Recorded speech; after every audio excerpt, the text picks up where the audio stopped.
네, 감사합니다. 이렇게 중요한 주제에 초청해 주셔서 감사드리고요.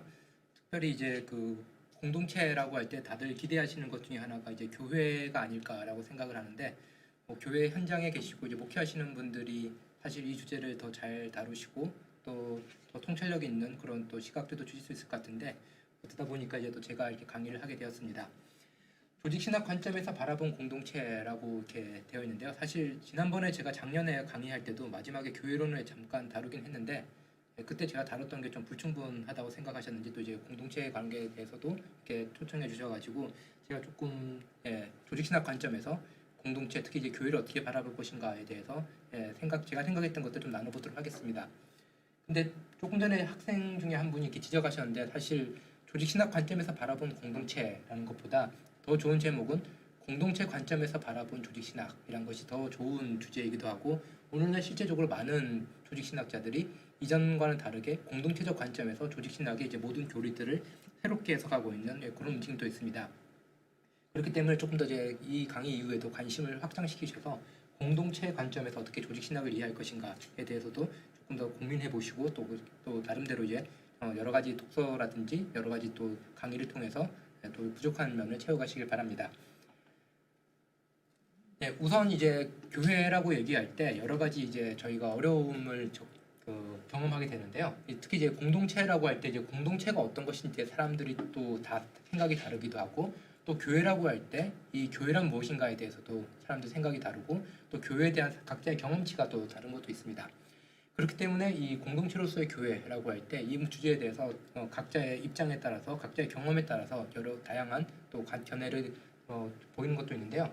일단 그 정의상으로 볼 때 교회는 크게 이제는 여러 가지 뭐 교단마다 그리고 신학자들마다 정의를 다르게 하겠지만, 크게 나눠 볼 때 두 가지로 볼 수 있습니다. 하나는 뭐냐면은 교회는 역사적인 현상이고, 다른 한편으로는 믿음의 대상입니다. 사도신경을 보면은 이제는 성령을 믿사오며 그 다음 나오는 게 이제 교회에 대한 얘기 나오죠. 거룩한 공교회인데, 과연 삼위일체 하나님 성부 그리고 그의 외아들 예수 그리스도 그리고 성령을 믿는 것과 그리고 교회를 믿는다는 것은 어떤 식으로 다를까? 이것이 이제는 교회 전통 속에서 계속 반복되는 주제이기도 합니다. 근데 믿음의 대상이라고 그랬을 때 교회와 또 다른 차원에서 또 교회는 뭐냐면은 우리가 역사 속에서 경험하는 실제 혹은 역사 속에 있는 현상으로서의 교회이죠. 그래서 이제 조직 신학적인 교회론이 때로는 아름답지만 때로는 정교하지만 한편으로는 되게 이제 그 무력하게 느껴질 경우가 뭐냐면은, 믿음의 대상으로서 교회를 정의할 때 기독교 전통 속에서 수많은 통찰과 그리고 아름다운 이론들을 가지고 오지만, 다른 한편으로 실제하는 교회, 그것을 이제 적용을 할 때 저희는 늘 어려움을 겪게 되는 거죠. 그래서 교회는 역사적 현상이자 동시에 믿음의 대상이라는 것. 그래서 교회에 접근하는 방법도 전통적으로 쓰는 표현 중에 하나는 뭐냐면은, 역사적 현상은 아래로부터 접근을 하고 믿음의 대상은 또 이제 위로부터 접근한다, 뭐 이런 식으로도 표현을 하기도 하는데요. 그렇기 때문에 이 교회가 가지고 있는 양면성, 그리고 교회에 접근할 때 우리가 가질 수 있는 접근 방식의 또 두 가지 다른 차원 때문에 교회론이 또 어렵게 느껴지는 경우도 있습니다. 그래서 오늘은 교회학적인 혹은 조직신학적인 그런 교회론보다 역사적 현상으로서 교회, 다른 말로 하면 종교 사회학적으로 접근을 하거나 뭐 이런 식으로 이제는 교회에 대해서 이해하려는 그런 노력들도 많이 있는 것을 볼 수 있습니다. 그리고 이제 교회론에 대해서 강의를 해달라라고 이렇게 얘기를 하는데, 사실 그 우연히 제가 교회론에 대해서 강의를 최근에 이제 많이 하고 있는데요. 몇 년 전만 하더라도 이제 강의 요청이 들어오면은 거의 모든 강의 요청 주제가 뭐였냐면은 신정론, 하나님의 뜻, 이런 주제들, 특히 이제 세월호 사건 이후로 계속해서 이제는 그 여러 기독교 단체들 혹은 이제 교회에서 이 문제가 너무나도 그 심각하게 다가왔기 때문에 그 질문들에 대해서 이제 강의를 해달라는 요청을 정말 많이 받았었는데요. 그렇기 때문에 저도 자신 있게 답을 못하는 주제에 대해서 계속해서 이제 강의를 하기 때문에 제가 장난으로 이제 조직 신학자는 극한 직업이다라고까지도 이야기를 했었는데, 오늘날에는 또 코로나 시대라서 그런지 그리고 이제는 또 코로나와 또 별개로 어떤 세속화되는 그런 전체적인 그 사회 분위기 속에서 과연 교회는 어떤 의미에서 교회인가, 교회는 어떤 식으로 공동체라 불릴 것인가 라는 이런 주제들이 많이 이렇게 떠오르게 됩니다. 그러다 보니까 사실 그 코로나 이후에 교회가 어떻게 되나요? 기독교가 어떻게 되나요? 라는 질문을 던지는 분들이 있는데, 제가 직접 이 말을 하면 좀 그렇지만 이제 마크 릴러라는 미국의 유명한 종교학자가 나도 모른다라고 뉴욕타임즈에다가 이렇게 쓴 게 있거든요. 마찬가지로 그만큼 많은 사람들이 지금 오늘날 궁금해하고 어려워하는 주제 중에 하나가 과연 교회 공동체성은 어떤 식으로 우리가 이해하고 또 현실화할 것인가 라는 질문입니다. 조금 위로 다시 올라가면은 그래서 이 교회론이라는 주제는 아주 중요한 주제로 떠오른 것은 사실 그 중세 이후부터다라고 흔히 교회사에서는 이야기를 합니다. 왜냐하면은 교회라고 하면은 당연히 이제 그 중세 때까지만 해도 로마 카톨릭이 이제 참 교회이고 그런 의미에서 교회의 본질이라든지 이런 거는 신학에서 중요한 주제라기보다는 당연히 이제 전제를 하고 있었던 그런 교리다라고도 할 수가 있겠죠. 그래서 오히려 이제 중세까지 중요한 교리들은 어떤 식으로 우리가 삼위일체 하나님 믿을 것인가, 그리고 그리스도는 어떤 의미에서 하나님이자 인간인가, 그리고 우리는 어떻게 구원을 받는가 이런 문제에 집중이 되어 있었지 참 교회란 무엇인가에 대한 질문은 아무래도 던질 기회도 없고 던지는 것도 별로 오늘날 같은 의미라든지 무게감이 없었던 시대였다고 할 수 있겠고요. 그 다음에 이제는 교회론이 조금 중요한 주제로 이렇게 떠오르기 시작한 시대가 언제냐면 16세기 이후가 됩니다. 종교개혁이 일어나게 되면서 왜 종교개혁자들이 그 주장하는 그 교회에 대한 이론들, 교회에 대한 진리 주장들이 왜 카톨릭이 말하는 것보다 더 믿을 만한가? 거기에 우리가 헌신해야 되는가라는 질문이 떠오르게 되는 거죠. 그러면서 종교개혁 이후부터 이제 교회론이라는 것이 발달이 되게 되었는데 그럼에도 불구하고 교회론이 그 가장 이제는 주도적으로 이제 많이 발전됐던 시대를 20세기라고 합니다. 그 이유 중에 하나는 그 이전과는 다르게 이제는 그 전 세계적으로 이제 교류가 일어나게 되고 그러면서 교회와 교회가 만나게 되고 그러면은 이때까지 다른 전통을 가지고 있었던 교회들이 함께 모이잖아요. 뭐 영국의 성공회, 독일의 루터 교회. 그랬을 때 만나긴 만났는데 중요한 것은 어떻게 교단의 차이에도 불구하고 우리는 함께 교회라고 할 수 있는가라는 이런 질문들이 주어지게 됐겠죠. 그리고 이제는 또 그런 그 후속 작업으로 이제 그 WCC라든지 아니면 뭐 로잔 운동이라든지 이런 식으로 전 세계적으로 이제는 교회 간의 이제 상호 협력들이 일어나게 되고 그러면은 이제는 그 지역에 혹은 그 같은 역사를 공유하고 있는 사람들의 교회가 아니라 전 세계적인 의미, 보편적인 의미에서 교회가 무엇인가에 대한 관심이 20세기 중반 이후에 다시 이게 터져나오면서 교회론이 아주 중요한 주제가 되었다라고도 할 수 있겠고요. 그러면서 또 계속해서 나오는 중요한 주제 중에 하나는 뭐냐면은 계속해서 오늘날도 한국에서 주장되는 것 중에 하나가 교회는 개혁돼야 된다, 교회는 바뀌어야 된다는 주장이죠. 교회가 개혁된다라고 할 때는 뭔가 기준이 있어야지 혹은 바라봐야 될 지향점이 있어야지 교회를 개혁을 할 수 있기 때문에 그 교회론이 20세기 이후에 또 특별히 중요한 주제가 되었다라고 할 수 있겠습니다. 그리고 오늘날 교회 같은 경우는 이제 단지 이제 교회 속에서 우리가 신앙생활 잘하자라고 이제 끝나는 게 아니라 그럼 이 사회 속에서 이 교회는 어떤 역할과 정체성을 가질 것인가, 그리고 교회는 어떤 의미에서 사회에 기여를 할 수 있고 또 사회에서 날 변화들을 교회는 어떤 식으로 수용할 것인가라는 질문이 오늘날 첨예하게 주어지고 있죠. 그래서 사실 이 질문은 초대교회 이후 계속된 질문이기도 합니다. 그렇지만 이 질문이 오늘날 변화된 시대 환경과 함께 새롭게 떠오르는 그리고 아주 당면한 주제가 되다 보니까 교회와 사회가 만나더라도 그러면 교회는 무엇이고 그리고 사회는 어떤 식으로 우리가 이해해야 될까라는 또 질문이 필요하기 때문에 교회론이 또 중요한 주제가 되었고요. 그리고 또 이제는 그 이 포인트는 조금 이제 비판적으로도 이제 볼 수가 있는 또 주점 중에 하나인데 이전과는 다르게 이제 성서학이 많이 발달되고 있죠. 성서학이 이제 많이 발달된 결과는 뭐냐면은 1세기 당시의 역사 그리고 그 역사에 비춰봤을 때 나오는 예수 그리스도의 선포 그리고 초대교회의 그 믿음 그것과 오늘날 현실에서 보여주고 있는 교회가 너무 이제 큰 격차가 보인다는 거죠. 이제 이것을 어떻게 이제 조율할 것이냐. 아무리 1세기 역사를 우리가 이제는 잘 구성을 한다 그러더라도 거기 그대로 돌아갈 수가 없는데 그렇지만 그런 의미에서 어떻게 우리가 1세기의 역사 혹은 이제는 고대 교회가 보였던 그 모습들 그것을 좀 현실화시켜 가지고 오늘의 교회를 우리가 이해하고 그것을 살아갈까라는 또 질문이 주어지게 됩니다. 그래서 성서학에서 그 나왔던 아주 중요한 주제 19세기 이후에 아주 중요한 주제죠. 예수 그리스도가 선포한 것은 하나님 나라지 교회가 아니었다라는 겁니다. 그러니까 하나님 나라를 선포하신 예수 그리스도 그리고 예수 그리스도의 제자들이 형성된 교회 이 둘의 관계를 어떻게 볼 것인가라는 것이 아주 중요한 주제가 되었고요. 그래서 아까 말씀드렸던 20세기 교회론의 전성시대라고 할 때 이 교회론의 전성시대 특히 이제 WCC라든지 이런 쪽에서는 하나님 나라와 교회의 관계를 어떻게 이해할 것인가라는 이 관점 속에서 하나님의 선교 이런 개념들도 이제 발전을 시키면서 교회론을 또 이렇게 발전시켰다라고 할 수 있겠습니다. 그래서 오늘 강의는 이런 그 시대적인 변화, 20세기 이후부터 일어난 교회론에 대한 또 다양한 담론들 그리고 공동체란 무엇인가라는 또 이 다양한 또 이해들, 다양한 의견들 그런 것들을 이제 전제를 깔고 그 다음에 전통적인 주제인 참교회 표지, 특별히 이제 사도신경에 나와 있는 참교회 표지를 어떻게 종말론적으로 다른 말로 하면 하나님 나라라는 이 빛에서 해석할 것인가라는 이 질문을 던져보고자 합니다. 하나님 나라라는 화두가 오늘날 이렇게 상당히 많이 이렇게 신학계 그리고 이제 출판계에서 이제 오르내리는 것을 볼 수가 있는데요.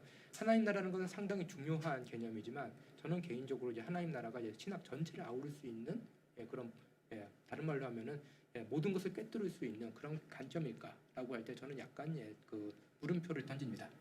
물론 이제 하나님 나라는 중요하고 예수 그리스도 선포했던 것은 하나님 나라이지만 조직 신학적인 관점에서는 그 하나님 나라를 선포한 예수 그리스도 사역마저도 큰 틀에서 보면은 다른 말로 하면 이제 삼위일체 하나님의 그 선교, 삼위일체 하나님의 사역 속에서 일어난 것이 예수 그리스도의 하나님 나라 선포이기 때문에 하나님 나라는 아주 중요한 개념이지만 그것 자체를 독립적으로 이렇게 그 빼가지고 모든 것을 다 하나님 나라라는 관점에서 해석할 수 있다라고 할 때는 어느 정도 또 무리수가 따르게 되고 또 제가 조금 뒤에 보여드리겠지만 실제적으로 이제는 그런 식으로 접근했을 때 나왔던 여러 문제들에 대한 반성도 오늘날 조금씩 일어나고 있는 것을 알 수가 있습니다. 서론적으로 이렇게 말씀을 드렸고요. 그러면 이제는 좀 더 구체적으로 들어가 보도록 하겠습니다. 은중관 교수님이라고 지금은 은퇴를 하셨고요. 한국에서는 실천신대를 이렇게 하셨고 총장을 하셨던 분이시죠. 그래서 그 신학적 교회론이라는 1990년대 중반에 한국인으로서는 정말 보기 드문 교회론들 업적을 쌓으셨던 분이시기도 합니다. 그 은중관 교수님이 최근에 이렇게 쓰신 논문이 있어가지고 그걸 제가 읽어보면서 요거는 조금 소개해드려도 좋겠다 싶어가지고 요거를 제가 제 본격적인 강의 들어가기 전에 소개를 해드리는데요. 그 은중관 교수님 같은 경우는 끊임없이 이제는 그 교회를 이제 하나님 나라 관점에서 해석하시려고 하는 아주 한국 신학자로서 선구적인 작업을 하셨던 분 중에 한 분입니다. 그래서 한국 교회 하나님 나라의 아이코닉 사인일 수 있는가라는 그 올해 나온 그 논문이거든요. 그래서 거기에 이제는 20세기 중반 이후의 교회 트렌드를 이제 네 개 시대로 나눠 가지고 이제 설명을 하고 있습니다.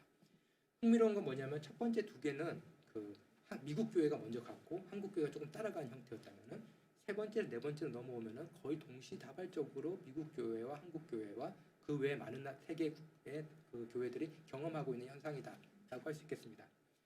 첫 번째는 뭐냐면 교회 성장이라는 종교 사회학적 기호입니다. 그래서 미국의 1940년, 60년대 다른 말로 하면 세계 대전 끝나고 한국 전쟁 끝나고 이제 미국이 개신교 인구가 가장 폭발적으로 많았고 그때 당시에 이제 교회 성장이라는 또 신학이 또 등장을 해가지고 실질적으로 이제는 여러 그 미국 교회뿐만 아니라 전 세계 교회에다 알게 모르게 크게 영향을 많이 끼쳤던 시대이죠. 그래서 1940년대, 60년대 교회가 성장했고 그 성장이라는 것을 전제로 하고 기반으로 해서 여러 가지 신학적인 담론들이 이루어졌고 그것이 이제는 한국에서는 그 한국 전쟁 이후에 그 다음에 경제 개발이 일어나면서 산업화가 일어나면서 1970에서 90년대 교회 속에 일어나게 됩니다. 상당히 묘한 공통점 중에 하나가 뭐냐면은 전쟁 이후 경제적 중흥기 혹은 부흥기 속에서 이 교회 성장이라는 이 트렌드가 미국과 한국에서 동시에 이제 그 시간차를 두고 일어났다라는 겁니다. 그 다음이 이제 교회 성장 이후기입니다. 그래서 이런 성장의 열기가 이제 꺼진 그 시점인데요. 그때 이제 주요 교단들이 침체를 하게 되죠. 다른 말로 하면 뭐 장로교, 감리교 이런 식으로 이때까지 그 주류 교단이라고 그러죠. 세계 교회 내지는 그 지역 교회 그 주류를 차지하고 있던 교회들이 이제 침체기로 들어가게 됩니다. 그러면서 세속 속에서 어떤 식으로 신학을 할 것인가, 그런 아주 급진적인 신학들이 이제 등장을 하게 되고 또 전통적인 예배 형식을 벗어난 구도자 예배, 열린 예배 등이 이제 나타나게 되죠. 한국도 아시다시피 1990년대 이후에 이 현상들이 이제 일어나는 것들을 이제 보실 수가 있습니다.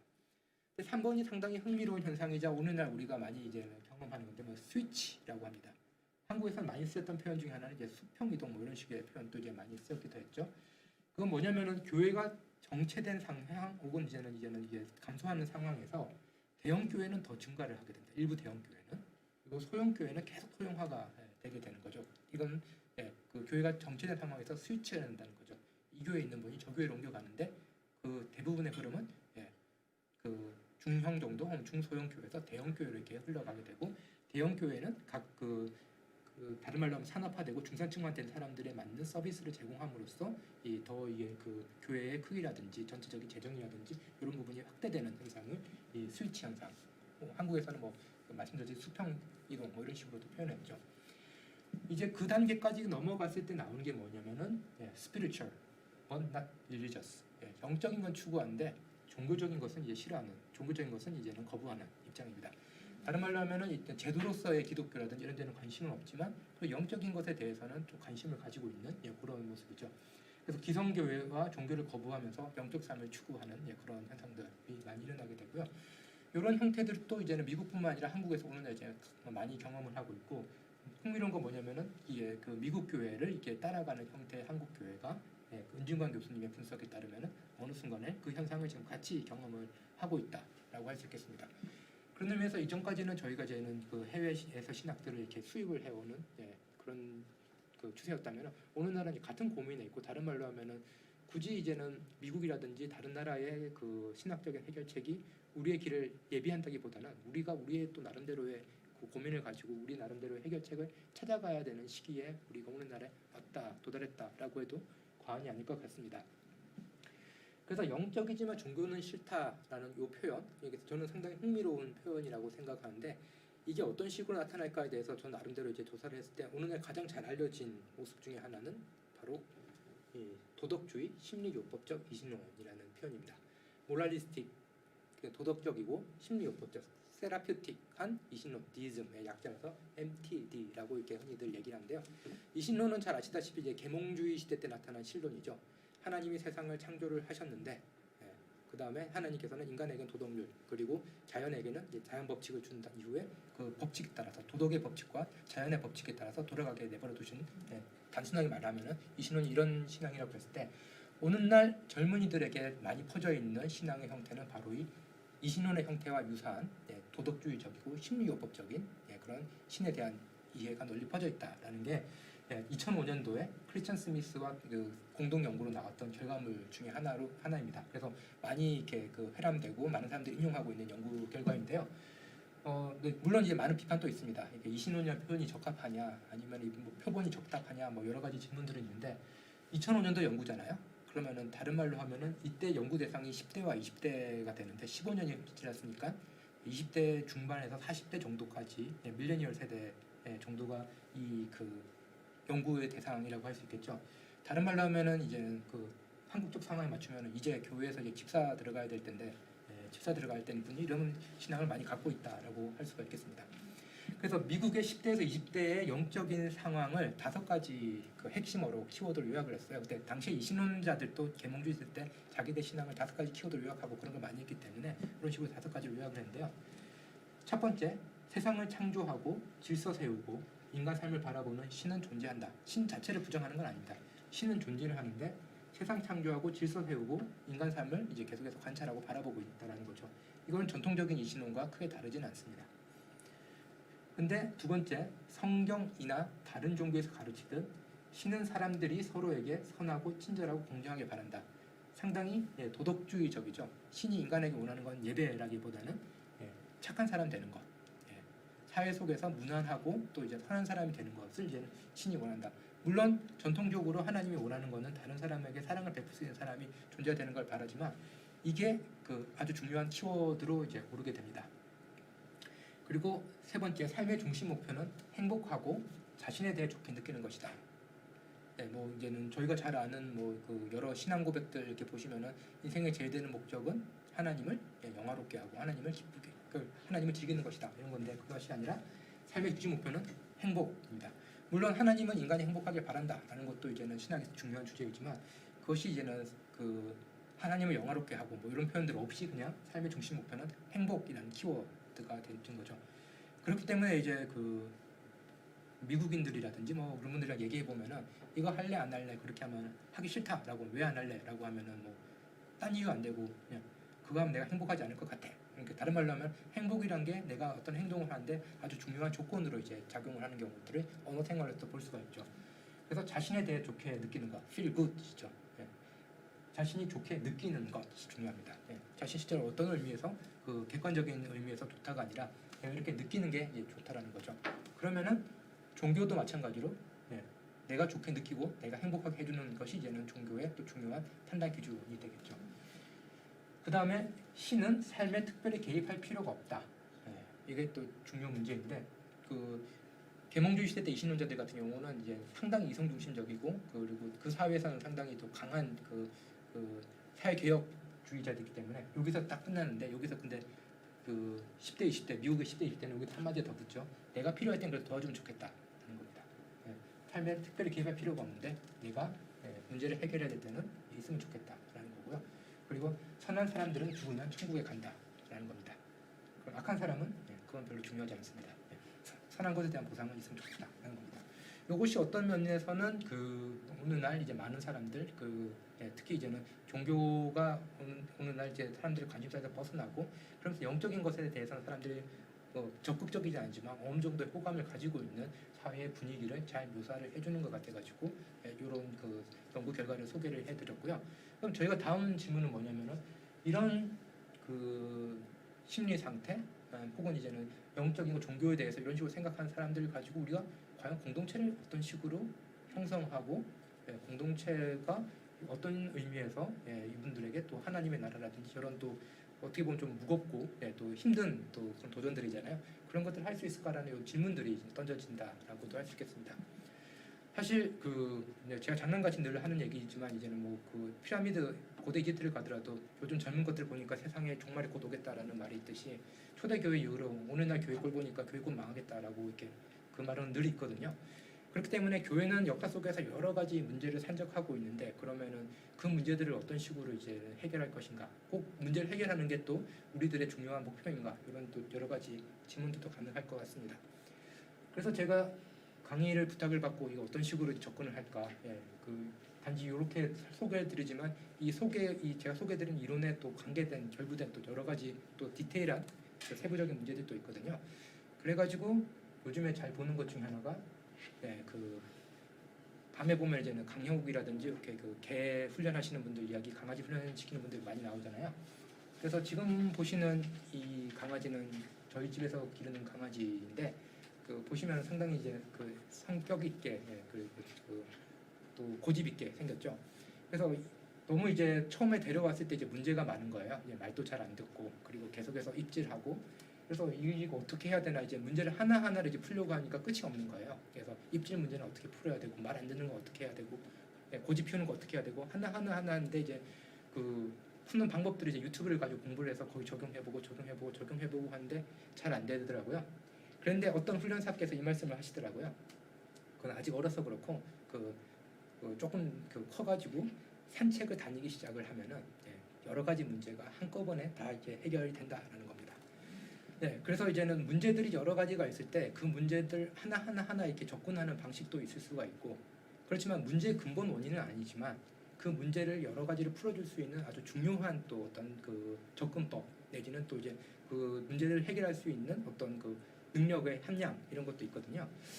그렇기 때문에 제 질문은 뭐냐면 이렇게 각계 여러 가지 문제가 있을 때 그 문제들 하나하나에 또 전문가들의 나름대로의 시선과 경험을 가지고 이제 해결할 수 있는 문제도 있지만 마치 강아지의 여러 문제들이 산책을 다니면서 주인과의 교감이 생기고 그리고 자기 나름대로 에너지를 발산하는 방법을 스스로 배워가면서 스스로 이제 해결해 나가는 것과 마찬가지로 어떤 신학에서 또 이렇게 교회의 여러 가지 문제들을 해결할 때 각계 문제들을 이렇게 접근하는 것이 아니라 전체적으로 하나를 이렇게 튼튼하게 쌓아 올리면은 여러 군데 긍정적으로 전세적인 반응을 일으킬 수 있는 그런 신학적인 접근법이 무엇이 있을까라고 고민을 하다가 이번 강의 요청도 그렇고 해서 그럼 공동체성에 대해서 한번 생각해보자라고 해서 공동체성을 잘 쌓았을 때 교회가 어떤 식으로 이제 여러 가지 현안들에 대해서 교회가 대응할 수 있고 거기에 대해서 반응할 수 있을까라는 이런 식으로 조금 질문의 방향을 이제 바꿔보았습니다. 그리고 제가 또 그 다음에 던진 질문은 뭐냐면은 그렇다면 이제 공동체성이라고 했을 때 일반적인 의미에서 공동체도 있는데 그러면 기독교가 말하는 교회라는 공동체는 어떤 의미에서 우리가 정체성을 찾아야 될까라는 그 질문에서 시작을 하게 됐고요. 그런 의미에서 첫 번째로는 이제 하나님 나라와 교회의 관계에 대해서 먼저 조금 간략하게 이제 살펴보도록 하겠습니다.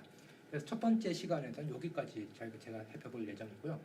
그 다음부터는 어찌됐건 가장 인류 역사 속에서 기독교가 등장한 이후에 가장 많은 사람들이 이것을 가지고 신앙 고백을 해왔던 사도신경을 가지고 교회 공동체성에 대해서 조금 생각을 해보았으면 합니다.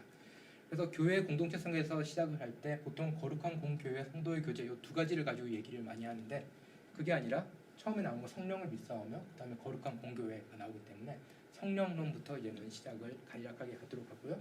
그 다음에 거룩한 공교회가 공동체에 어떤 통찰을 앉아줄 수 있을지 살펴본 이후에 그 다음 시간에 성도의 교제와 그리고 죄를 사하여 주는 것 여기까지 함께해서 교회 공동체성에 대해서 살펴보도록 하겠습니다. 왜 죄를 사하여 주시는 것이 교회에 가는 것이냐라고 이렇게 질문하시는 분도 있는데 전통적으로 죄를 사하여 주는 것은 교회의 중요한 역할 중에 하나인 성례죠. 성례를 통해서 이제는 죄사함의 사역이 이제는 왔다라는 게 이제 카톨릭의 중요한 가르침 중에 하나이지만 마틴 루터 역시도 이 죄사여 주는 것 이것을 성도의 교제 아주 중요한 부분으로 이그 초기에 뿐만 아니라 계속해서 이렇게 주장하는 것을 볼 수 있습니다. 그래서 개신교 전통에서도 죄를 사여 주시는 것은 교회 공동체성을 위한 아주 중요한 부분이기 때문에 여기까지를 오늘 다루는 주제로 결코 이제 만만한 주제는 아니지만 좀 짧은 시간 내에 간략하게 소개해드리는 그런 방향으로 진행을 하도록 하겠습니다.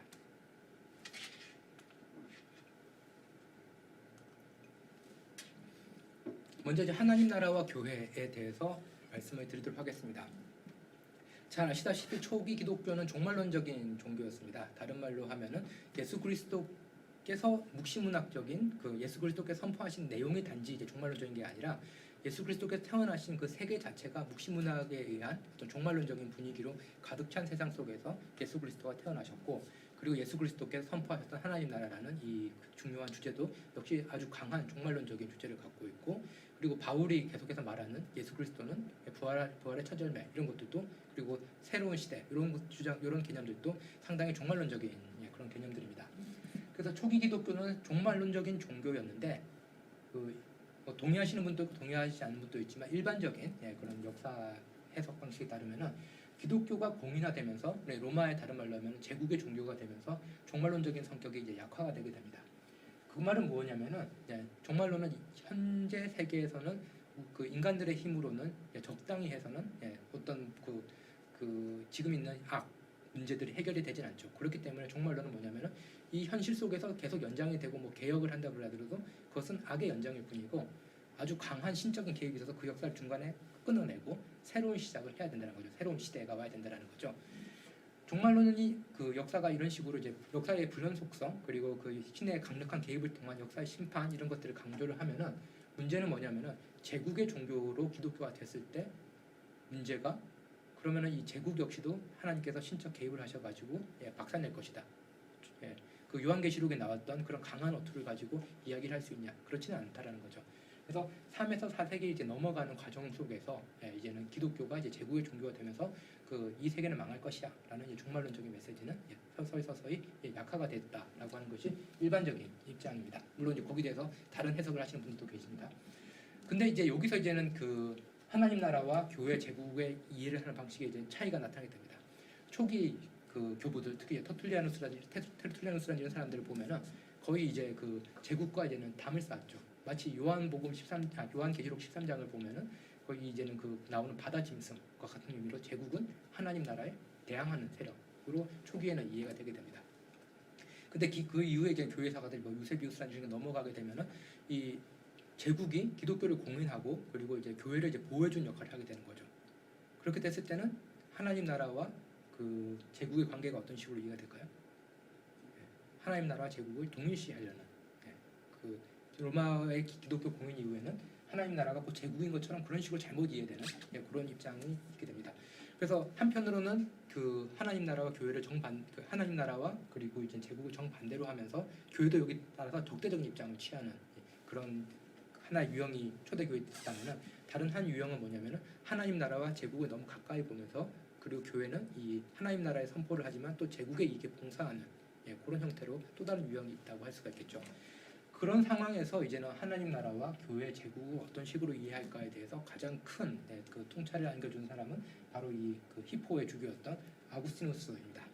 잘 알려진 신국론 하나님의 도성을 보면은 인류의 역사를 그냥 역사를 쭉 쓰는 게 아니라 하나님의 도성, 하나님을 사랑하는 사람들이 모여서 형성된 공동체인 천상도성과 신국이라고도 번역하기도 하고요. 하나님의 도성이라고 번역하기도 하고요.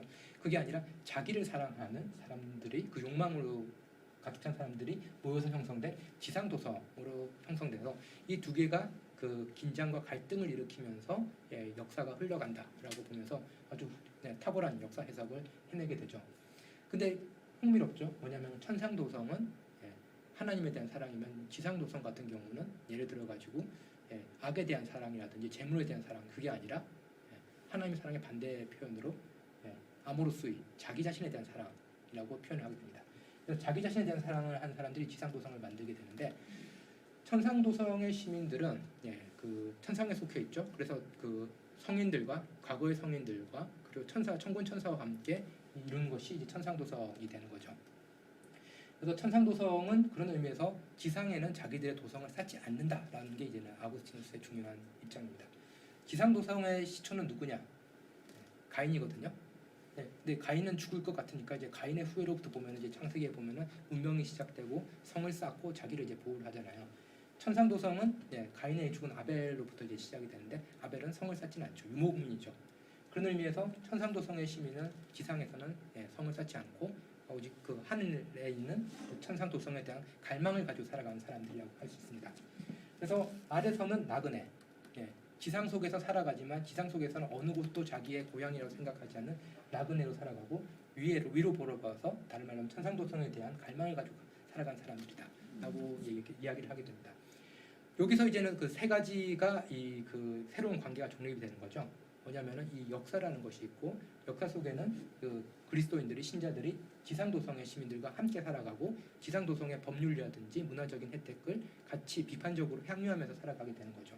그렇지만 이 그 그리스도인들의 참 시민권은 천상도성에 있고 그런 의미에서 지상에서는 나그네로 사는데 이 나그네로 형성된 사람들이 모여서 형성된 곳이 바로 이 교회가 되게 됩니다. 그래서 흔히 잘못 이해하는 게 천상도성이 교회라고 아구스티누스가 그런 식의 표현을 쓰기도 하지만 아구스티누스는 그 가끔 아주 예외적으로 그런 표현을 썼고 원하고자 했던 건 뭐냐면은 천상도성 시민들은 이 땅에서는 나그네고 그래서 나그네들이 모여가지고 이제 형성되어 있는 곳이 이 그 교회다라고 할 수 있겠습니다. 그러면 이 교회의 역할은 뭐냐? 하나님 나라도 아니죠. 천상도성이 아니니까. 그리고 지상도성도 아니죠. 그 중간에 있는 뭐가 됩니다.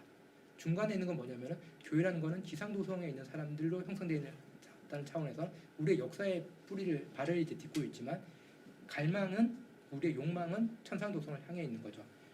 그런 의미에서 그 욕망이 거기에 있기 때문에 다른 말로 하면은 그 욕망을 현실로 가지고 오는 사람들이 됩니다. 그 예를 들면은 이제 수업 시간에 이렇게 앉아 있더라도 수업에 갈망이 있는 학생들은 이제 수업에 몰두하고 있지만 밖에 갈망이 있는 사람들은 눈빛이 다르거든요. 그 갈망은 사람들의 이 그 얼굴 표정이라든지 자세라든지 그 지향점이라고 그러죠. 아구스티누스는 그걸 다 바꿔놓는 경향이 있습니다. 그래서 천상도성을 향해서 이제는 갈망을 가진 사람들은 지상에 살지만 지상에 속하지 않는 지상에 자기 거처를 삼지 않기 때문에 그 사람들로 모여진 교회는 자기들의 갈망의 대상을 역사 속에서 보여주는 역할, 다른 말로 하면 하나님 나라의 기호 역할을 하게 됩니다. 그래서 한편으로는 하나님 나라에 지금 완전히는 아니지만 어느 정도의 그 참여를 하고 있고 또 다른 한편으로는 다른 사람들에게 하나님 나라 무엇인지를 보여주는 역할을 하는 게 바로 이 교회가 되게 됩니다. 그래서 지금 아주 중요한 그 구분법이 나왔죠. 그 일반적인 의미에서 세상 내지는 역사라는 것이 있고 그 다음에 거기에 있는 교회가 있는데 교회의 역할은 하나님 나라를 계속해서 가리키는 기호 역할을 하는 것으로서 교회이고 하나님 나라에 참여는 하고 있지만 하나님 나라와 동일시될 수 없는 그 무엇이 교회가 됩니다. 그래서 교회는 어떤 상당히 그 실존 자체가 존재 자체가 종말론적이다라고 할 수 있겠죠. 근데 이제는 그것을 이해하기는 혹은 이제 계속해서 그런 식으로 생각하기는 쉽지 않기 때문에 이러한 그 특별한 삼자 관계는 역사 속에서 종종 오해가 되게 되고요. 그래서 이게 이제 중세 때 15세기 때 그려진 그림 중에 제가 하나를 이제 가지고 와봤습니다. 그 아구스티누스의 사상을 이제 나름대로 이제는 잘 표현했고 실질적으로 상당히 오랜 기간 동안 중세 카톨릭은 아구스티누스 사상을 이런 식으로 잘못 이해를 해왔다라고 그냥 평가를 합니다. 그 뭐냐면은 천사와 신자들이 있는 천상도성이 여기 있고 그리고 이제 악마와 그리고 자기를 사랑하는 사람들이 모이는 지상도성이 있고 이것이 어떻게 되냐면 이분법적으로 나눠져 있죠. 그러면 이제는 이렇게 이분법적으로 나눠져 있으면 흔히 사람들의 상상력 속에서는 교회는 어디 붙을래? 라고 하면 당연히 여기 붙으려고 그러겠죠. 천상도성에. 근데 아구스티누스의 입장에 따르면은 교회는 적절한 그 시각 이미지란 뭐든지 조금 그 오해 내지는 이제는 그 왜곡이 된다는 것을 감안해 주시고요. 물리적으로 교회는 어디 있냐? 아구스티누스가 말하면은 여기 있어야 됩니다. 그 지상도성 사람들과 함께 살아가기 때문에. 그리고 지향점은 천상도성을 바라보고 있어야 되는 사람들이 이 교회가 되는 겁니다. 그래서 교회는 역사 속에서 하나님 나라를 가리키고 하나님 나라의 그것을 이제 맛보게 하는 그런 곳으로서 존재를 하게 된다라는 그 이해가 그 초대교회 때 아구스티누스가 뭐 무천년설 시창자다 뭐 이런 식으로 얘기하지만 그런 아이디어가 아구스티누스가 그런 식으로 이제 구조화를 시켜놨었고 이것이 이제는 역사 속에서 이분법적으로 이해되기도 하고 교회 역할 또다시 그 새롭게 이해되기도 하고 그런 그 부침 과정을 겪으면서 신학의 역사는 발전되어 왔다라고도 할 수가 있겠습니다.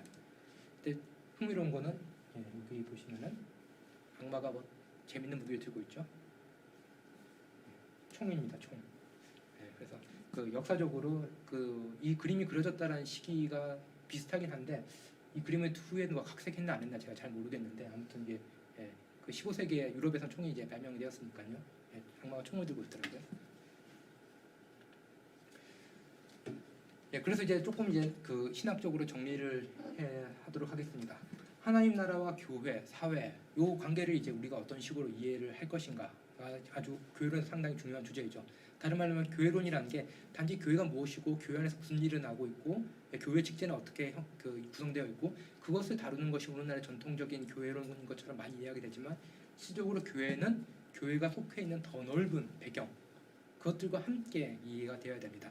그래서 항상 교회 공동체는 하나님 나라 또 관계성 속에서 이해되지만 또 동시에 그 교회가 물리적으로 속해 있는 그 역사에 함께하고 있는 그 사회와의 관계 속에서도 함께 이해된다라는 거죠. 이게 제가 볼 때는 아구스티누스가 후대 신학자들에게 던져준 아주 중요한 통찰 중에 하나입니다. 독립적인 주제가 아니라 셋을 함께 그 관계를 함께 생각을 하라는 거죠. 그래서 이제 일단 시작을 할 때 쉽지는 않잖아요. 어떻게 보면 세 개 따로 움직일 수 있는 개념이기 때문에 그렇기 때문에 만약에 시작을 한다면은 그 신학자들이 잘 쓰는 방법이죠. 복잡할 때는 하나님에서 시작을 하자라는 게 신학자들의 방식입니다. 그래서 이제 판넨베르크식의 그 정의를 제가 빌려왔습니다. 그 뭐냐면은 하나님은 창조주이시죠. 창조주란 거 뭐냐면 온 모든 것을 이제 만드신 만유의 주이시잖아요. 그러면은 하나님은 모든 것을 아우르는 보편적인 실제다. 여기서부터 시작을 하는 겁니다. 하나님은 단순히 교회의 주님이신 것만 아니라 물론 이제 교회와 교회 일반 사회에 하나님이 활동하시는 방식은 다르겠지만 가장 중요한 것은 하나님은 이 모든 것을 아우르시는 보편적인 실제다라는 요 기본 전제에서 시작을 하도록 하겠습니다. 근데 예수 그리스도께서는 본인이 연기주의자가 아니셨죠. 그 창조주 하나님의 아들로서 이렇게 오셨잖아요. 그렇기 때문에 예수 그리스도께서 선포하신 하나님 나라는 다른 말로 하면 이 모든 것을 아우르는 보편적 실제이신 하나님의 나라이기도 합니다. 그런 의미에서 인간의 삶과 세계를 향한 하나님의 보편적이면서도 궁극적인 뜻을 이제 보여준다라고도 할 수 있겠습니다. 물론 예수 그리스도께서 선포하셨던 하나님 나라라는 것은 그 복음서에 나오는 거 다 합쳐보더라도 그 일반 신학자들이 하나님 나라에 대해서 설명한 것보다 훨씬 분량은 작겠죠. 거기다 문제는 뭐냐면은 조금 알만하면 비유로 말씀하시더니 그러니까 알아듣는 자가 없더라라는 거죠. 그런 식으로 말씀을 하니까 정확하게 저희가 알 수는 없지만 기본적으로 저희가 전제로 깔고 들어갈 수밖에 없는 건 뭐냐면은 하나님 나라는 인간의 삶과 세계를 향한 모든 것을 아우르시는 궁극적 실제이신 창조주 하나님의 보편적이고 궁극적인 뜻을 보여준다라고 할 수 있겠습니다. 판넨베르크가 이제 하나님에 대한 이해를 이렇게 하면서 하나님 나라도 상당히 이제 그 폭넓게 정리를 하고 있는 것을 이제 볼 수가 있습니다. 그렇기 때문에 주님이신 하나님은 인간의 모든 질서 위에 계시는 분이다라고 할 수 있겠습니다. 물론 이제 질서라고 해서 동일한 질서가 있는 건 아니지만 모든 질서 위에 하나님께서 계신다라고 할 수 있겠고요. 그런 의미에서 신학적으로는 교회뿐만 아니라 사회도 하나님 나라라는 이 기호 안에서 이 관점 안에서 창고가 돼야 된다라고 얘기합니다. 그래서 교회와 사회의 관계에 대해서 오늘날 많은 논쟁이 있고 예를 들면 칼 바르트 같은 경우는 그 하나님의 말씀을 가지고 교회와 사회 만나는 접점을 찾으려고 그랬고 어떤 사람은 성교 신학하는 사람들은 문화적인 접촉점을 가지고 찾으려고 그러고 tilly 같은 경우 상관의 방법을 써가지고 철학적인 질문과 그리고 신학적인 답변을 통해 가지고 이 교회의 영역과 사회 영역을 이렇게 어떤 식으로든 연결하려고 했는데 이 판넨베르크가 던져졌던 질문 중에 하나는 뭐냐면은 하나님 나라가 보편적인 실제면은 교회와 사회의 관계는 하나님 나라는 관점 아래서 둘의 관계를 이제는 성찰을 해야 된다는 겁니다. 그럼 이제 교회는 뭐냐라고 할 때 교회는 하나님 나라의 예기이자 기호입니다. 그 얘기라는 건 뭐냐면은 미래에 일어날 그 하나님 나라를 미리 이렇게 맛보게 해주는 거죠. 그래서 예수 그리스도의 선포에서도 하나님 나라가 먼 미래에 있는 게 아니라 자신의 선포와 사역과 함께 이미 도달했다라고 얘기를 했죠. 그런 의미에서 교회는 하나님 나라의 얘기입니다. 그리고 교회에서 일어나는 여러 활동들, 성찬이라든지 이런 것들 보시면은 그리스도께서 제정하실 때도 내가 다시 올 날까지, 너희가 다시 너희가 다시 이 식사를 나눌 때까지, 이런 식으로 그 희망과 기다림의 차원이 들어있죠. 그래서 교회는 그 하나님의 나라를 이제 미리 앞당겨서, 안전히는 아니지만 그것을 이제 보여주는, 그리고 맛보게 해주는 역할을 하고, 동시에 기호 역할을 합니다. 그 뭐냐면 오지 않는 하나님 나라가 어떤 식으로 올 것이라는 것을 이제는 가르쳐 보여주는 역할. 이 두 가지 역할을 동시에 하고 있느냐 안 하고 있느냐, 이것이 교회가 교회되고 있냐 교회되지 못하고 있느냐의 중요한 차원입니다. 하나님 나라의 모습이 교회에 얼마나 반영되어 있냐, 그리고 그 교회에 보이는 하나님 나라의 모습이 정말 궁극적인 하나님의 미래를 보여줄 수 있느냐, 이것이 교회의 정체성과 사명을 생각하고 판단할 때 중요한 기준이 됩니다. 그래서 하나님 나라는 교회의 본질을 구성을 한다라고 이제 얘기를 하게 됩니다. 즉 다른 말로 하면은 교회가 존재하는 이유는 하나님 나라에 봉사하기 위해서 존재한다. 교회는 교회 자체를 위해서 존재하는 것이 아니라 하나님 나라를 미리 맛보게 하고 보여주기 위해서 존재한다라고 할 수 있겠죠.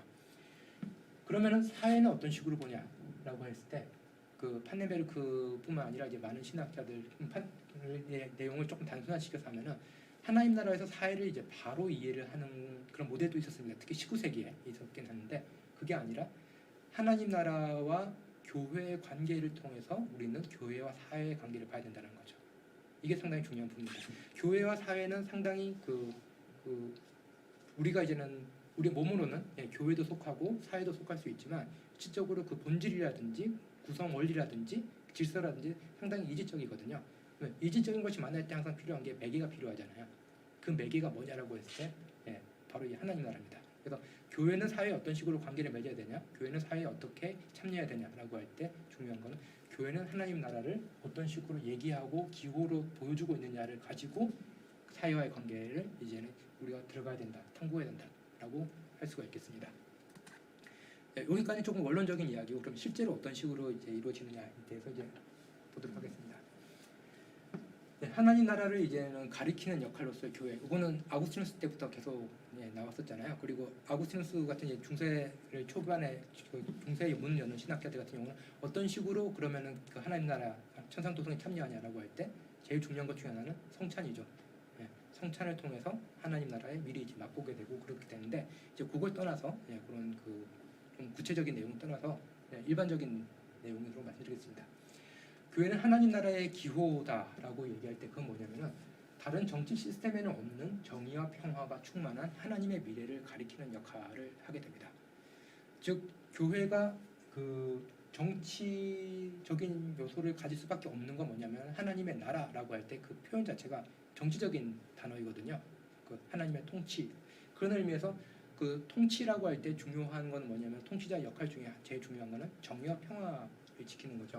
그런 의미에서 교회는 일반적인 의미에서의 정의와 평화가 아니라 하나님의 정의와 평화를 이제는 보여주게 됩니다. 하나님의 정의와 평화가 뭐냐? 그것은 상당히 어려운 차원이 없잖아 있죠. 그렇지만 그 계속해서 보면은 그 구약부터 내려오는 예언자들의 가르침 이런 걸 보면은 하나님의 정의와 평화를 계속 흐르게 하라라는 이 가르침들이 계속 나오게 됩니다. 그래서 이제는 그래서 이런 표현들이 이제는 강하게 나온 것 중에 하나가 뭐냐면, 이제는 하나님은 이제 가난한 자들에 대해서 더 관심이 많으시다, 가난한 자에 대해서 더 우선권을 주신다, 뭐 이런 표현들도 이제 나오고 하는 것들이 이 일반적인 의미에서 그 정의와 평화와는 조금 이제 다른 개념이다라고 할 수가 있겠죠. 그 로안 윌리엄스의 해석에 따르면 그걸 가장 흥미롭게 보여주는 것 중에 하나가 이제 누가복음이 됩니다. 누가복음은 흔히 보면 누가복음 사도행전은 이제는 상당히 이제 일반적인 의미에서 역사 기술과 비슷하잖아요. 그리고 보시면은 일반적인 역사 기술과 비슷하게 어느 황제 때 뭐 되게 굵직굵직한 사람들 이름을 가지고 놓고 있거든요. 이거는 고대 사회에서 일반 역사를 서술하는 방식입니다. 어느 황제 즉위 몇 년 때, 그리고 어떤 총독 때, 이런 식으로 역사의 구분을 이제 만들어 주는 거거든요. 근데 누가복음이 상당히 그런 해석을 따르고 있죠. 처음 보면 어느 황제, 그리고 어느 누구 뭐 아주 각하 뭐 이런 식으로 계속 이제 중요한 얘기들 쭉 나가잖아요. 그런데 끼워 넣는 얘기는 뭐냐면은, 그 황제와 그런 귀족들의 영웅담이 아니라 가난한 사람들의 얘기들이 계속 등장을 하게 됩니다. 이게 상당히 누가복음이 보여주는 전복적인 역사 읽기 방식이다라는 걸 이제 그 로안 윌리엄스라는 또 영국 신학자가 예리하게 이제 밝혀냈죠. 그건 뭐냐면은, 우리가 역사를 볼 때 흔히 가진 자, 승리한 자, 이 사람들의 눈으로 역사를 보게 되는데, 그 누가복음이 역사를 읽는 방식은 그런 그 역사적 이정표를 세우는 그 이면에 있는 사람들의 목소리를 이제 보여주는 거죠. 그 사람들이 그 다른 말로 하면은 뭐 황제라든지 뭐 귀족들보다 더 선하거나 하나님의 뜻에 잘 따랐다. 그것은 우리가 평가할 문제는 아니지만 중요한 건 뭐냐면 우리는 흔히 그런 식으로 돈과 권력과 명예로 움직이는 세상을 상정하고 그것을 이제는 그 비판적으로 받아들이면 좋겠지만 은근슬쩍 그것을 당연한 세계인 것처럼 받아들이고 있는데 하나님의 관심이 그 사람들의 그림자 속에 가려져 있었던 사람들에게 있다는 것을 누가복음이 독특한 역사 기술 방식으로 이제 보였다는 거죠. 이거는 이제 강하게 정의와 평화를 외치는 방식은 아니지만 우리가 흔히 생각하는 정의와 평화가 어떤 보편적인 정의와 평화 혹은 하나님께서 기뻐하실 수 있는 종의 평화가 아닐 수 있다는 것. 오히려 그 균열 사이로서 우리가 마땅히 봐야 할 바가 보일 수 있다는 것을 보여주는 방식이 이 누가가 역사를 기술하는 방식이죠. 그것은 이제는 그 하나의 사례라고도 할 수가 있겠습니다. 그래서 교회는 하나님 나라의 기호가 된다는 거죠. 일반적 의미에서 우리가 생각하는 그런 정의와 평화가 없는 평화와는 그 넘어서는 그런 그 무엇을 우리로서 완전히 정의할 수 없지만 그것을 이제 보여주는 역할을 교회가 해야 된다라고 할 수가 있겠죠. 제 강의 바로 앞에 하셨던 이제는 그 강의가 이제 한국 초기 기독교에서의 공동체였는데 한국 초기 기독교가 사실 그런 공동체적인 차원, 그 당시에 이제는 구한말이라든지 한 일제 초기에 보여주지 못했던 어떤 정의와 평화의 모습을 구현을 했던 모습들이 사실 교회사 속에서는 그 보고가 되고 있기도 하다고 할 수가 있겠습니다. 그 다음 또 중요한 것 중에 하나는 뭐냐면은 교회는 하나님 나라를 상기하는 역할입니다. 계속해서 사람들에게 그것을 하나님 나라가 오고 있다는 걸 계속해서 깨우쳐주는 역할을 하는 거죠. 이것을 하는 거는 교회의 복음 선포와 성례전을 통해서 그리고 교제를 통해서 계속 해야 되는데 이게 왜 중요하냐면은 이 하나님의 나라, 하나님의 통치는 궁극적인데 그 하나님의 통치가 궁극적이다라고 보편적으로 얘기하는 순간 자연스럽게 따라오는 논리적인 결론은 뭐냐면은 어떤 정치 시스템도 어떤 사회도 완벽하게 그 정의라든지 평화를 구현해낼 수 없다라는 겁니다. 근데 사람들은 이제는 있다 보면은 정치가 주는 묘한 매력이 있거든요. 뭐냐면은 정치는 개인이 할 수 없는 엄청난 그 부와 권력과 힘을 주죠. 그리고 또 정치적 이념이 비슷한 사람들끼리 모여가지고 함께 집단을 형성하고 서로 이제는 정보를 교환하면서 또 이제는 어떤 강한 공동체 의식 같은 어떤 집단 의식 같은 것도 이제 같이 느끼기도 하고 그렇죠. 그래서 정치라는 것이 사람들이 머리로는 알고 있죠. 이것이 궁극적인 것이 아니라는 것을. 근데 사실 이제 정치 속에 들어가 있는 사람들은 그렇게 대하지 않는 경우가 많이 있습니다. 그렇기 때문에 자기와 정치적인 입장이 다른 사람은 같은 신앙을 가지고 있는 사람들이라도 껄끄럽게 느껴지거나 뭐 이런 식의 그리고 교회도 교회도 어떤 요즘에는 교리적인 문제가 아니라 정치적인 의견을 가지고 이제 분리가 되고 그러는 거죠. 그래서 교회가 해야 될 중요한 일로 그 신학자들을 특히 이제는 20세기 중후반 이후에 나오는 신학자들 하나님 나라 신학을 하는 신학자들이 중요한 게 뭐냐면 하나님 나라를 계속 상기해야 된다는 겁니다. 인간의 어떤 욕망은 자기가 가지고 있는 정치적인 이념성 이것을 절대화하는 경향이 있기 때문에 하나님 나라만이 궁극적이고 그런 의미에서 우리가 하는 것은 정치라는 것은 어떤 의미에서는 유한하고 무상하고 어떤 의미에서 노래와 같은 것이라는 것을 계속해서 보여준 역할을 하게 해야 된다라고 얘기합니다. 그래서 이 부분은 많이 강조가 됐죠. 교회가 하나님 나라를 이제 보여줘야 된다, 이렇게 맛보여야 된다 이 부분은 많이 강조됐는데 하나님 나라의 상기를 함으로써 어떤 정치적인 시스템이라든지 어떤 그 정치적인 당이라든지 그것도 절대적이지 않음을 그 바르트식에 표현하면 모든 정치가 하나님의 심판 아래 있음을 계속해서 이제 상기시켜주는 역할을 해야 된다라고 얘기를 합니다. 그래서 이 기호 다른 말로 하면은 그 교회가 하나님 나라를 가리키죠. 그리고 가리켜짐을 당하는 이 대상인 하나님 나라 이 둘 사이의 구분이 불명확해지면은 기독교 신앙이 타락하고 그리고 희망이 왜곡이 된다라고 할 수 있겠습니다. 그리고 이제는 중세의 실제적으로 교회 타락상이 하나님 나라와 교회를 너무 이제 밀접하게 봤을 때 그런 일들이 일어나게 됐고 또 반대로 하나님 나라와 일반 현실 정치를 너무 또 가깝게 볼 때 그런 위험성도 일어났다는 것을 이제는 역사 속에서 볼 수가 있습니다. 그래서 기호와 대상의 구분이 명확해야 된다. 다른 말로 하면은 연결은 되지만 그 구분이 있어야 된다는 것이 신학에서 상당히 중요한데 그 근거를 어디서 찾냐라고 하면은 바로 예수 그리스도에서 찾을 수 있습니다. 뭐냐면 예수 그리스도는 하나님 나라를 선포를 하죠. 아버지의 나라, 하나님 나라죠. 그렇지만 그리스도는 자기 자신과 아버지를 동일시를 하지 않습니다. 나를 본 자는 아버지를 본 자요라고 했고 그리고 사람들이 물어보면 나도 몰라 아버지는 알 수 있어 뭐 이런 식으로 얘기하는 거죠. 그러니까 아버지와 자신의 아주 밀접한 관계를 보여주지만 또 동시에 아버지의 영역, 아버지의 뜻과 자신의 뜻을 이제는 구분되어 있다는 거 알고 그걸 맞추려고 노력을 하시는 모습도 보이고 있죠. 그래서 그리스도 자신도 아버지와 동일시를 취하지 않았고, 다른 말로 하면 그리스도가 선포했던 사역을 선포했던 하나님 나라와 그리고 하나님께서 장차 완성시킬 도래할 하나님 나라도 구분이 된다는 겁니다. 이 구분이 무너지게 될 때, 아까 말씀드렸듯이 기독교 신앙은 타락하게 되고, 그리고 기독교적인 희망은 왜곡되고, 기독교적인 희망은 현실의 어떤 특정한 이익이라든지 집단이라든지 거기에 봉사하는 기구가 될 수 있습니다. 그래서 교회는 특별한 해방의 정치 프로그램을 선포하지 않는다라는 것이 이 하나님 나라와 교회의 관계 속에서 보여주는 하나의 그 결론 부분 중에 하나이고요. 제가 어느 부분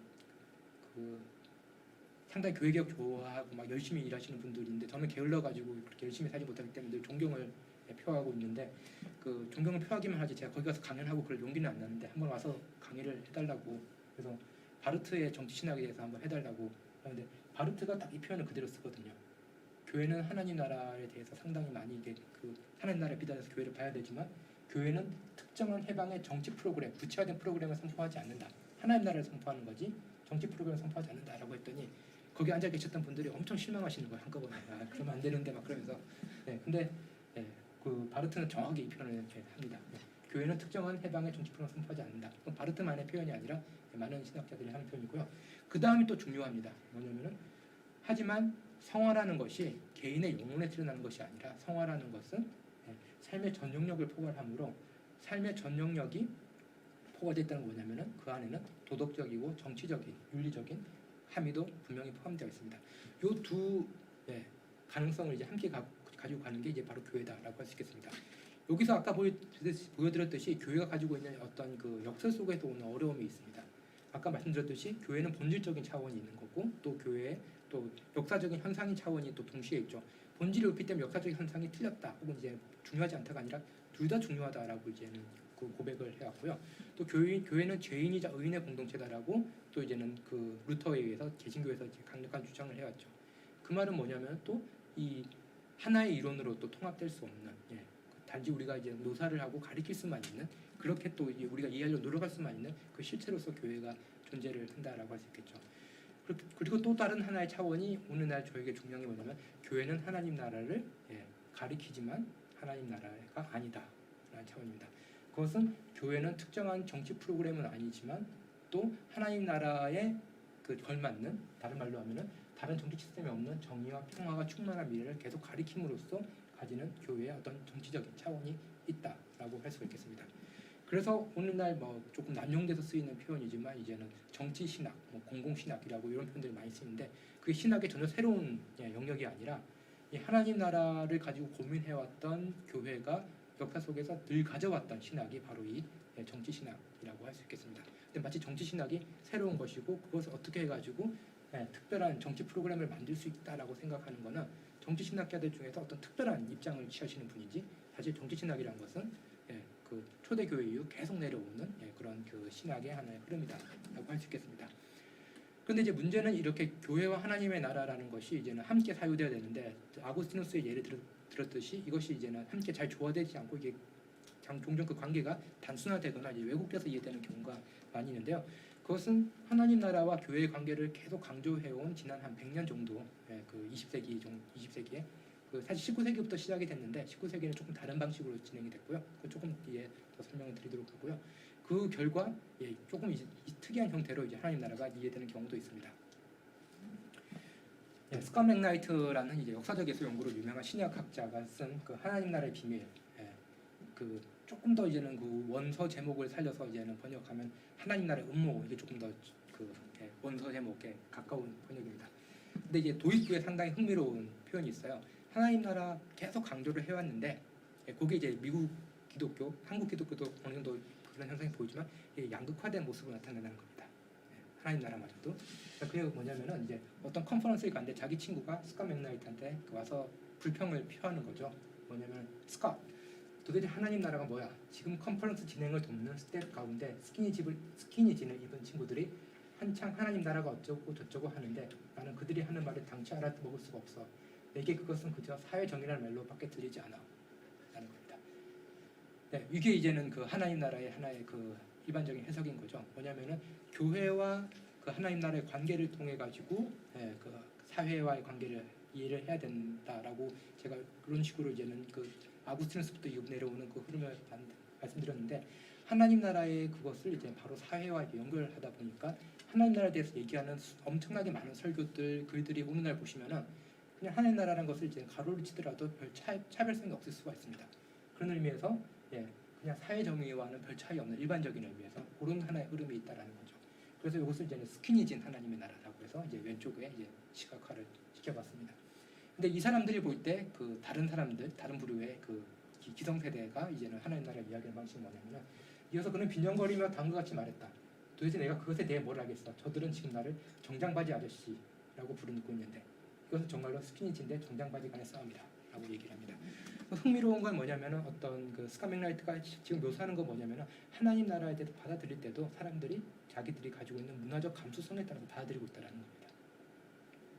그래서 마치 이게 세대 전쟁처럼 보이는데 스카 맥라이트는 단지 이제 세대 전쟁이 아니라 그 기성 세대는 이 그 정장바지 하나님 나라, 젊은 세대는 스키니진 하나님 나라가 아니라 어떤 그 사람들이 하나님 나라를 수용하는 방식도 그 하나님 나라라는 것이 보편적인 실제로서 창조주 하나님의 그 정의와 뜻이라면은 그것은 어떤 정치 프로그램, 어떤 문화적인 지향성과도 동일시되지 않는 어떤 면에서는 그 어떤 자기들이 갖고 있는 문화적 정치적인 지향성이 그것을 어느 정도 반영할 수 있지만 절대 동일시화가 될 수 없는데 우리가 살아가다 보면은 또 인간의 특성상 어느 한쪽으로 자기의 문화적인 지향성에 맞게 하나님 나라를 이제 해석하는 그런 경향이 인간에게 있다라는 거죠.